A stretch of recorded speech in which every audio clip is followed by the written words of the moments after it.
The Two Doves by Lida B. McMurray. Vaudeville versus the Legitimate by Will M. Cressy.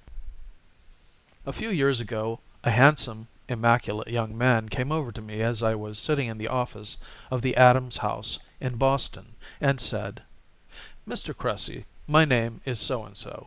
I am an actor, a good actor, too, and I have always been very proud of my profession.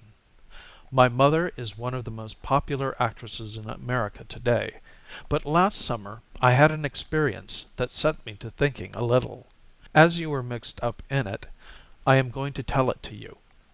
Last season I was out with a company that made one of those artistic successes, but which did not seem to interest the public very much. As a result, when the merry springtime came around, I had a trunk full of good clothes, good press notices, and IOUs from the manager, but not a dollar in money. But I was fortunate enough to receive an invitation from a luckier actor friend to spend a month at his summer home on the shores of Lake Sunapee, New Hampshire. Did I went? I did went. Quick. He had a beautiful home, and I was certainly some class. I had linens, flannels, yachting clothes, tennis clothes, evening clothes. In fact, I had everything but money. One night we were sitting down on his little wharf, enjoying his cigars, and a very pretty little launch passed by. "Whose launch is that?" I asked. "Oh, it belongs to some vaudeville player by the name of Matthews, I believe. They live over on the other side of the lake. I don't know them." Pretty soon another little launch came into the bay, cruised around the shore, and went. "Whose boat is that?" I inquired. "That belongs to a vaudeville fellow by the name of Merritt. I don't know him." A little while after a big cabin launch came into the bay and cruised slowly around. Out on the deck was a party of young folks. Two of the girls were playing mandolins, and they were all singing.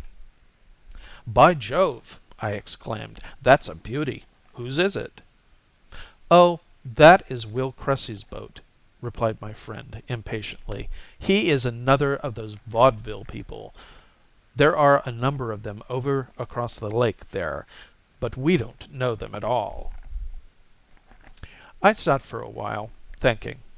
Here I was, a recognized Broadway player of legitimate roles, a man who could play any juvenile Shakespearean role without a rehearsal, a member of the Lambs and the Players Clubs. And here I was, sitting out on the end of a wharf because I didn't have money enough to hire even a bum rowboat. And the three first launches that had passed by were all owned by vaudeville players, whom my legitimate friend did not know at all. I thought it all out, and then I turned to my friend and said, "All right, Tom, but you want to make all you can out of this visit of mine, for the next time I come up here you won't be speaking to me." "Why won't I?" he asked in surprise. "Because the next time I come up here I am going to be one of those vaudeville players. I am going to have some money in my pocket, and I am going to have a boat, and I am going to sail by here every evening and make faces at you. Legits."